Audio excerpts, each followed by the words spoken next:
Je vais vous parler de l'affection, un terme tout autant controversé que son prédécesseur d'hier. Donc il y a des expressions toutes faites, hein. On cherche à gagner l'affection, on a de l'affection pour quelqu'un ou pour quelque chose. Et ce qui est assez déconcertant, c'est qu'on emploie le même mot pour parler d'amour et pour parler de maladie. Donc on a les affections respiratoires, les affections pulmonaires. Rassurez-vous, je ne vais pas toutes les faire.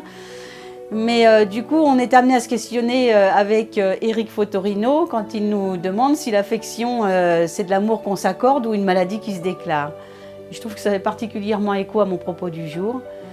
Alors pour ma part, quand je pense ou que je dis le mot affection, j'ai une image qui s'inscrit sur mon écran mental, l'image d'un énorme soupir, d'une grosse bouffée d'air épais et bien rose comme une belle barbe à papa. Je me laisse envelopper par la chaleur de cette espèce de gros nuage tout moelleux qui m'invite à me perdre dans ses bras, et ça dure longtemps en fait.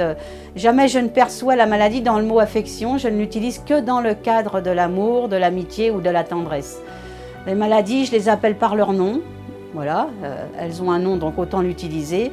Et c'est aussi ma façon de cloisonner les sujets.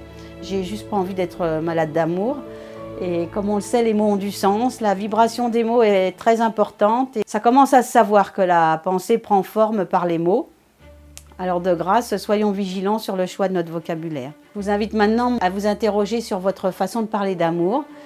Alors un petit coin de table, là, pas loin de vous, un bloc-notes, un carnet, un cahier, enfin que sais-je, un crayon, un stylo, un feutre, ce que vous avez sous la main.